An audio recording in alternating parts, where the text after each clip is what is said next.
Govinda Greens, premium and limited plots, prime location, destination that define your status. In front of AIIMS, Govinda Greens.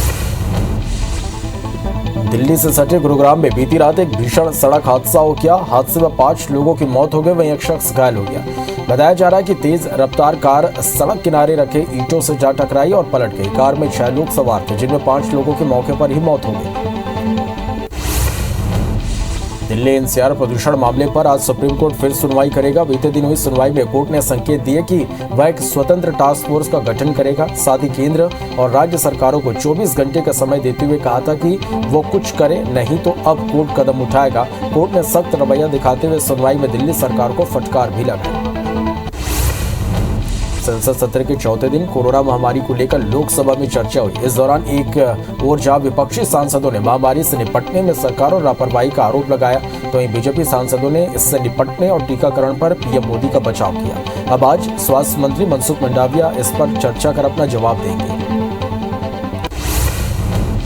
Bengal की खाड़ी से फिर उठा चक्रवाती तूफान जावद शनिवार को आंध्र प्रदेश के तट से टकराएगा। इसको लेकर आंध्र प्रदेश, ओडिशा, बंगाल में हाई अलर्ट जारी किया गया है।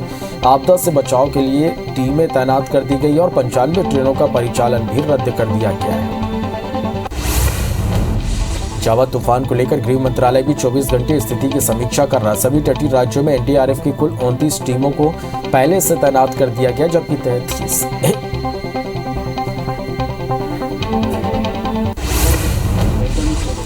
महाराष्ट्र सरकार ने गुरुवार को मुंबई के पूर्व पुलिस कमिश्नर परमवीर सिंह की ड्यूटी में कथित लापरवाही के लिए सेवा से निलंबित कर दिया। इसके साथ ही जबरन वसूली और भ्रष्टाचार के आरोपों का सामना कर रहे अधिकारियों के खिलाफ अनुशासनात्मक कार्रवाई की।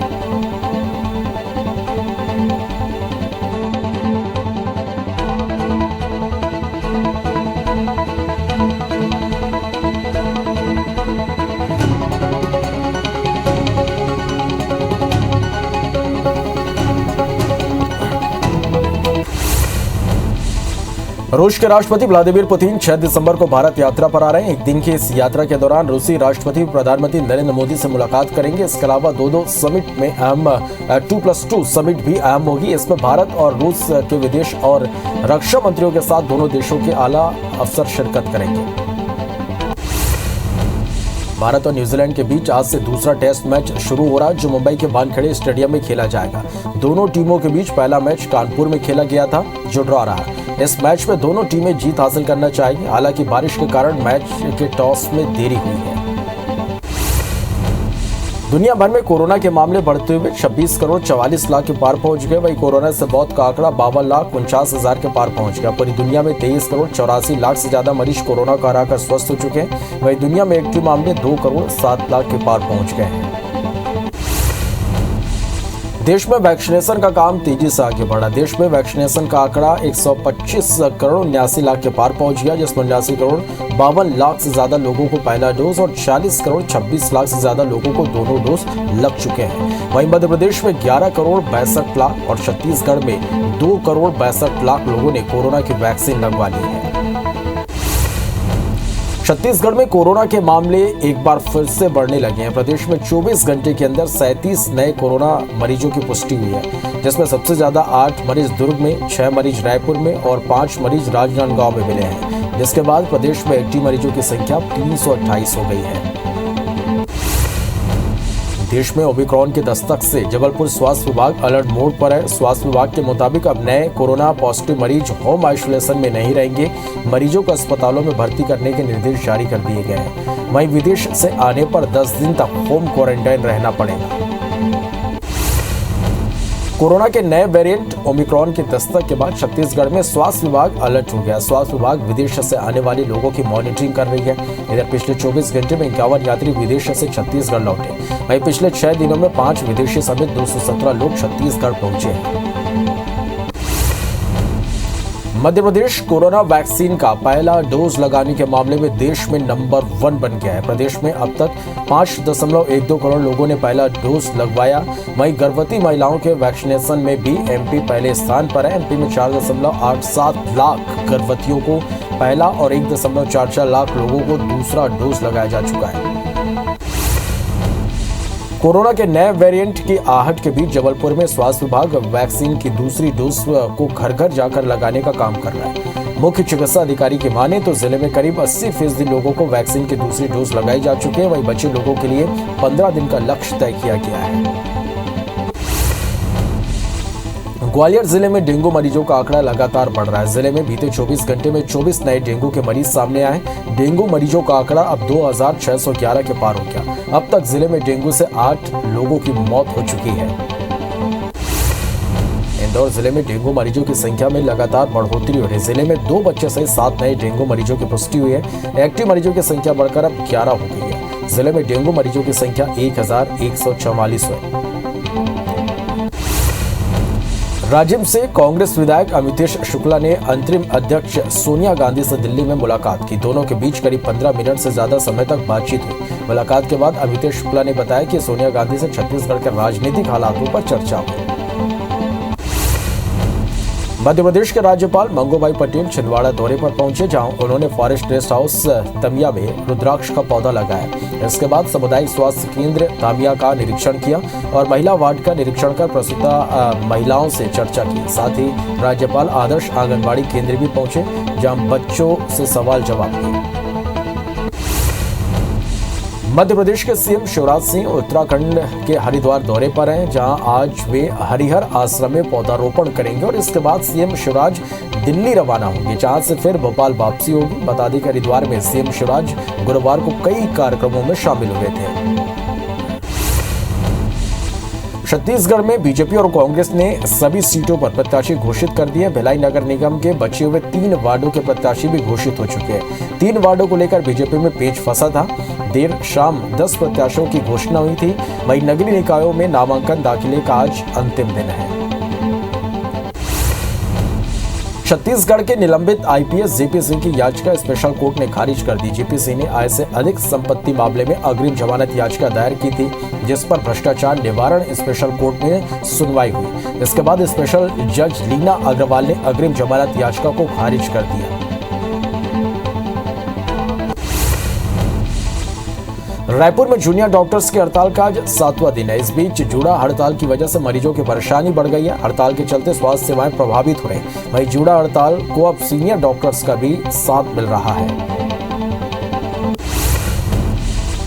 उत्तर प्रदेश की तर्ज पर मध्य प्रदेश का पुलिस कमिश्नर सिस्टम लागू होगा। इसके लिए सरकार ने फाइनल ड्राफ्ट तैयार कर ली है। इस सिस्टम में प्रशासन के 14 अधिकारी पुलिस कमिश्नर को मिलेंगे। वहीं नए सिस्टम को लेकर मुख्यमंत्री शिवराज से कल बैठक लेंगे। बता दें कि प्रदेश के 2 बड़े शहर भोपाल और इंदौर में पुलिस कमिश्नर सिस्टम लागू होगा। पूर्व मंत्री अमर अग्रवाल ने आज सारंगढ़ में चुनाव स्तरीय बीजेपी कार्यालय का उद्घाटन किया। अमर अग्रवाल ने मीडिया से चर्चा के दौरान कहा कि बीजेपी इस चुनाव में मजबूती से मैदान में उतरेगी और जीत हासिल करेगी। जननायक टंटिया भील गौरव कलश यात्रा अलीराजपुर के जोबट पहुंची, जहां यात्रा का भव्य स्वागत किया गया। इसमें बड़ी संख्या में आदिवासी समाज के लोग शामिल हुए और पारंपरिक नृत्य किया। सांसद गोमान सिंह डामोर, जोबट विधायक सुलोचना रावत समेत कई नेता यात्रा में शामिल हुए। गरियाबंद कलेक्टर नीलेश क्षीरसागर और जिला सीईओ संदीप अग्रवाल ने Swami Atmanand English medium school का औचक निरीक्षण किया। इस दौरान कलेक्टर ने बच्चों से सवाल जवाब किए, साथ ही स्कूल में बेहतर व्यवस्था के निर्देश भी दिए।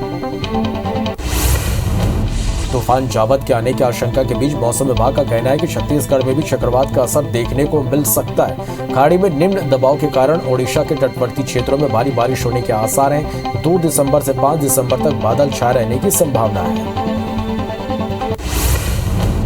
कटनी में जगह जगह कंस्ट्रक्शन का काम चल रहा है, जिसके चलते हवा प्रदूषित हो रही। एक रिपोर्ट के अनुसार जिले में हवा की गुणवत्ता 200 के ऊपर है। प्रदूषण अधिकारी के मुताबिक बढ़ता कंस्ट्रक्शन और गाड़ियों की आवाजाही से प्रदूषण की मात्रा बढ़ी है। भोपाल गैस त्रासदी की आज 37वीं बरसी है। आज बरसी के दिन इंसाफ, इलाज और सही मुआवजा की मांग को लेकर गैस पीड़ितों के संगठन रैली निकालेंगे और दोषियों को सजा देने की मांग को लेकर यूनियन कार्बाइड कारखाने पर पुतला दहन करेंगे। बता दें कि 2 और 3 दिसंबर 1984 की रात ये दर्दनाक हादसा हुआ था। इस हादसे में करीब 15,000 लोगों ने जान गंवाई थी। मध्य प्रदेश सरकार के एक उत्पाद योजना के तहत जबलपुर का चयन हरे मटर के लिए किया गया, जिसमें जबलपुर के मटर की ब्रांडिंग विदेशों में की जा सकेगी। इसी बात को बढ़ावा देने के लिए मटर के सीजन में भी जिले की पाटन मंडी में भी मटर की खरीदी शुरू कर दी गई है। रायपुर में डेंगू मरीज तेजी से बढ़ रहे हैं। भाजपा युवा मोर्चा का कहना है कि इन बीमारियों की जिम्मेदार नगर निगम है। विरोध में युवा मोर्चा के पदाधिकारियों ने निगम मुख्यालय के सामने मच्छरदानी लेकर आजाद चौक से रायपुर नगर निगम तक पैदल यात्रा निकाली। इस दौरान उनके पुलिस के साथ धक्का मुक्की हुई। कांकेर के हॉस्पिटल में हुई डॉक्टर से मारपीट के मामले में चिकित्सा संघ ने हड़ताल कर कलेक्टर को ज्ञापन सौंपा। साथ ही हड़ताल कर रहे संघ ने आरोपी की गिरफ्तारी की मांग की। दरअसल कल शाम गाड़ी ओवरटेक करने के नाम पर एक युवक से डॉक्टर का विवाद होने के बाद मारपीट की गई थी। विदिशा में धान का उचित मूल्य नहीं मिलने पर किसानों ने चक्का जाम कर प्रदर्शन किया। किसान विदिशा सागर नेशनल हाईवे पर कृषि मंडी ऑफिस के बाहर सड़क पर लेट गए और नारेबाजी करने लगे। किसानों का आरोप है कि कल जो धान 3000 तक बेची थी, आज उसका रेट 1000 से भी कम गिरा दिया गया है, जिससे उन्हें घाटा और व्यापारियों को फायदा हो रहा है। छतरपुर के खजुराहो में 5 से 11 दिसंबर से शुरू होने वाले अंतर्राष्ट्रीय फिल्म फेस्टिवल का विरोध शुरू हो गया है। स्थानीय कलाकारों को 6 साल से इस फिल्म फेस्टिवल में जगह नहीं मिल रही, जिसको लेकर कलाकारों में आक्रोश है। नाराज कलाकारों ने कलेक्ट्रेट पहुंचकर सीएम के नाम ज्ञापन सौंपा। बुरहानपुर में सबसे ज्यादा केले की फसल होती है, बावजूद इसके किसानों को केले के फसल की कीमत 100 रुपए से 400 रुपए क्विंटल ही मिल रही। परेशान किसानों ने कलेक्टर को ज्ञापन देकर अपनी समस्या बताई, जिस पर कलेक्टर ने कार्रवाई का आश्वासन दिया। बिलासपुर हाईकोर्ट ने सहायक वन संरक्षक एवं वन क्षेत्रपाल के 211 पदों के परीक्षा परिणाम जारी करने पर रोक लगा दी। कोर्ट ने प्रमुख सचिव वन विभाग, प्रमुख सचिव सामान्य प्रशासन विभाग और छत्तीसगढ़ लोक सेवा आयोग को नोटिस जारी कर जवाब प्रस्तुत करने का आदेश दिए हैं। छत्तीसगढ़ के एनजीओ में भुखमरी से मौत मामले की हाईकोर्ट में सुनवाई हुई। राज्य सरकार ने जवाब के लिए फिर समय मांगा। हाईकोर्ट ने अब 6वीं बार जवाब के लिए समय देते हुए अगली सुनवाई विंटर वेकेशन के बाद तय की है। अवमानना के मामले में कोर्ट ने स्कूल शिक्षा विभाग सचिव आलोक शुक्ला और राजनांदगांव डीईओ को नोटिस जारी कर जवाब मांगा है। दरअसल अनुकंपा मामले में विभाग ने अनुकंपा नियुक्ति का आवेदन खारिज कर दिया, जिसके बाद अवमानना याचिका दायर की गई थी। छत्तीसगढ़ सरकार की सख्ती के बाद माइंस क्लोजर को लेकर एससीएल हरकत में। एससीएल ने माइंस क्लोजर को लेकर कवायद शुरू कर दी। इसके लिए एनटीपीसी के साथ एमओयू किया गया। इसके तहत पावर प्लांट से निकलने वाले फ्लाई ऐश से बंद हो चुके खदानों को भरा जा रहा है। बालाघाट में पंचायत समन्वयक रमेश पटेल के निवास पर 13 सदस्यीय ईओडब्ल्यू की टीम ने दबिश दी। इस दौरान 1.25 करोड़ से अधिक की संपत्ति और दस्तावेज अधिकारियों के पास बरामद हुए। आय से अधिक संपत्ति मामले में ये कार्रवाई की गई। एमपी में गृह विभाग ने एएसपी अभिषेक दीवान को निलंबित कर दिया। एएसपी को 11 साल पुराने एक मामले में जिला अदालत ने 6 महीने की सजा सुनाई। इसके बाद गृह विभाग ने यह कार्रवाई की। अभिषेक पर श्योपुर के बड़ौदा में एसडीओपी रहने के दौरान एक युवक को 4 दिन तक हवालात में बंद कर मारपीट करने का आरोप लगा था। मध्य प्रदेश में बर्ड फ्लू की दस्तक के बाद खंडवा में भी कृषि विज्ञान केंद्र के कड़कनाथ मुर्गी पालन केंद्र में बाहरी लोगों के प्रवेश पर प्रतिबंध लगा दिया गया है। हालांकि जिले में अब तक बर्ड फ्लू का कोई मामला यहां सामने नहीं आया है। एमपी में कोरोना के चलते बंद की गई कई ट्रेनों को शुरू होने से पहले फिर रद्द कर दिया गया। इसकी वजह कोहरा है। ऐसे में रेलवे ने यात्रियों की सुरक्षा को ध्यान में रखते हुए उत्तर भारत की ओर जाने वाली कुछ ट्रेनों को इंदौर स्टेशन से निरस्त कर दिया। ये ट्रेनें 24 फरवरी के बाद से शुरू की जाएंगी। बिलासपुर में आर्मी के एक जवान ने आत्महत्या करने की कोशिश की। जवान ने जहर पी लिया था, जिसे फौरन इलाज के लिए सिम्स में भर्ती कराया गया। जवान दिल्ली में राष्ट्रपति भवन की सुरक्षा में तैनात था, जो अपने परिवार से मिलने आया था। धमतरी में बदहाल सफाई व्यवस्था से नाराज महापौर ने निगम सुपरवाइजर को निलंबित कर दिया। दरअसल महापौर और आयुक्त शहर में सफाई व्यवस्था का जायजा लेने टीम के साथ निकले थे और शहर के कई जगहों में कचरों का ढेर और गंदगी का आलम पाया गया, जिस पर सुपरवाइजर अतीश मिश्र को सस्पेंड कर दिया गया। बलरामपुर के रामानुजगंज के सरकारी कॉलेज नरंग साहिब में पढ़ने वाले स्टूडेंट्स पर कॉलेज प्रबंधन ने कार्रवाई की। प्रबंधन ने सभी 12 छात्र छात्राओं को 3 साल के लिए सस्पेंड कर दिया। प्राचार्य पर हाथ उठाने और उद्दंडता के आरोप में ये कार्रवाई की गई। धमतरी के साइबर सेल और नगरी पुलिस ने मोबाइल दुकान में चोरी करने वाले नाबालिग समेत 2 आरोपियों को गिरफ्तार किया। साथ ही उनके पास से चोरी का सामान भी बरामद कर लिया। आरोपियों ने बस स्टैंड स्थित एक मोबाइल दुकान से 30 mobile, earphone, charger, power bank समेत 1,200 रुपए की चोरी की थी।